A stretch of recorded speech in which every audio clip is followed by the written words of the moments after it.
reka turebe ubukire uko Imana ibona ubukire mu maso yayo atari mu maso y'abantu. Imana ibona gute ubukire? Twebwe ubukire tubibonera mu bintu. Hano ikintu abantu benshi batabona nuko ubukire ntabwo ari agakiza. Abantu benshi bavuga kanaka yarakize, kanaka amerewe neza, arakize. Akiza ate? Ubukire ni iki mu maso y'Imana? Ubukire bw'isi n'agakiza bisubiremo ntabwo ari bimwe. Kubw'iyo mpamvu reka turebe ijambo ry'Imana ritubwira muri Zaburi 127 umurongo wa 2. Ese bimaze iki gukora cyane kugira ngo ubone imibereho? Kazinduka cyane ukaryama utinze. Wibuke Imana ko ishobora gufasha umuntu ikunda anasinziriye. Iri jambo nisomye hahise nk'ukwezi. Nari narisomye bwa mbere wenda sinaribona, ariko nararisomye ndavuga nishobora kuba ari ngeri riri kubwira, cyangwa ari nawe bibwira, cyangwa n'undi wundi bibwira. Reka nisangize abantu ko nabyibajijeho. Iyo uzindutse cyangwa ukaryama utinze nta kintu kinini bihindura, ariko ubukire Imana itubwira reka turebe ubwo ari bwo dufatiye kuri izi ngero ngiye kubaha. Ayo masaha Imana itubwira wizinduka wiryama utinze. Narabaze mbona amasaha meza yaba bishobotse kuryama nka saa 4 z'ijoro ukabyuka saa 1 saa 2. Niyo masaha meza, niyo kosha.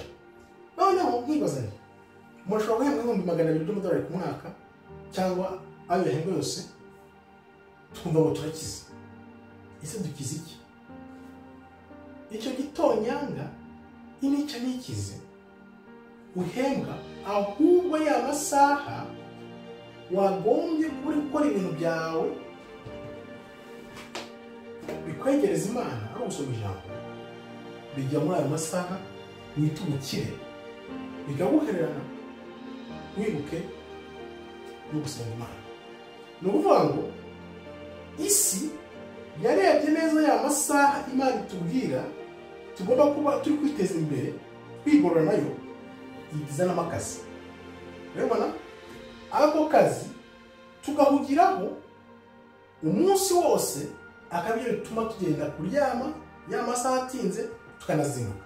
Urabona kubera ko wa mwanya w'umunsi ya masaha meza Imana ikubwira hagati ya saa 2 za mu gitondo na saa 4 wenda, cyangwa saa 1 saa 2 saa 3 z'umugoroba, ayo masaha yose arimo hagati uba ukuze mu kazi. Bivuze ngo ibyo ubona muri ya masaha wakomeje gukoresha kugira ngo ukorere Imana, ubivana mu isi n'abisi, nyine bikaba bibogamiye ku isi atari Imana, ariko bwa bukire bw'isi butaza kuba bwa bukire bw'Imana, kubera ko ntabwo wegize ukorera Imana muri ya masaha yakubwiye ngo ukore witeze imbere. Reka turebe rero dufate urugero rwa Elon Musk. Elon Musk avuga ko aryama amasaha 2 cyangwa se yaryamaga amasaha 2 kugira ngo agere ahageze. Ni ukuvuga ngo ibyo avuga hano twakwibaza iki? Ese ni umukire? Yes, ni umukire. Ese arakiranutse? No. Kubera iki? Kubera ko bwe arabyivugira ko atemera Imana. Baramubaje bati Imana uyitekereza iki? Imana njye ntabwo yibona kandi uko ayibona.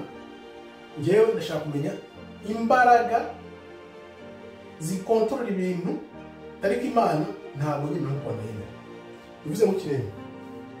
Bivuze ngo ni umukire mu maso y'abantu, ariko ntabwo ari umukiranutsi imbere y'Imana. Kandi wibuke ko Bibiliya iratubwira ngo biragoye ko umukire azinjira mu bwami, bimeze nk'indogobe kwinjira mu ijisho ry'urushinge. Ariyo mpamvu rero twakabaza tuti abantu ni ukubera iki tutabyitaho ngo tumenye ko ubukire bw'isi atari ko gakiza? Kandi nanone byongeye abantu tuvuga ngo barakize b'isi bafite izo mana zabo zibaho ubwo butunzi bw'isi. Shaka Imana yawe iguha ubutunzi. Ni gute rero twakira? Ni gute twamenya uko Imana itubona, niba turi abakire mu maso yayo cyangwa se niba dufite byinshi byo gukora. Ni gute Imana ibona ubukire mu maso yayo? Ubukire ku Mana ni ukwicyubahiro, ugakurikiza amategeko yayo, tukagerageza uko bishoboka tugashyiramo imbaraga zose, tukajya mu nzira z'Imana, tukayikunda. Nibwo bukire. Ubukire mu maso y'Imana ni ugufata iki gitabo, ijambo ry'Imana, ukagiha abana bawe. Nibwo bukire. Yaba twaragize Imana tukabona rino jambo tukiri bato, nibwo bukire. Iri jambo rifate uryihe ubwawe, ribanze rigukize, ugire ubwo bukire. Noneho iri jambo uriha abana bawe, nibwo bukire. Umwana wawe iri jambo ry'Imana wabanje kuryiha, nibwo bukire. Niryo banga, nibwo bukire. Kuko tabashije guha abana bawe iri jambo ry'Imana ngo bamenye icyo Imana ibateganyiriza muri ubu buzima bwaha na nyuma y'ubu buzima, ntabwo uzahura umukire. Ntabwo tuzaba twarashoje intego igihe tudahaye abana bacu iri jambo. Niyo mpamvu tugomba guhozaho kugira ngo iri jambo turimenye, turyumve, tumenye Imana, twegere Imana, maze tuyegereze n'abacu, abana bacu bagira ubwo bukire. Ubu ni bwo bukire. Benshi ntabwo babyumva, nanjye ntabwo nabyumvaga, ariko nifuza iteka kumenya neza kurushaho iby'iri jambo, kumenya neza kurushaho Imana, kugira ngo umukire mu maso y'Imana. Nibwo bukire mu maso y'Imana.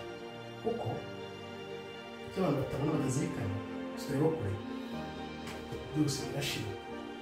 Ariko iri jambo ryanditse ko rizahoraho iteka n'ibihe byose. Ngaho rero shakisha ubukire, ubutunzi ubwibikeho, kuko ubu bukire mu minsi mike buzagaragarira buri wese ko burusha n'izahabu kuremera. Murakoze rero, Imana ikomeze ibarinde. Shalom, shalom, shalom.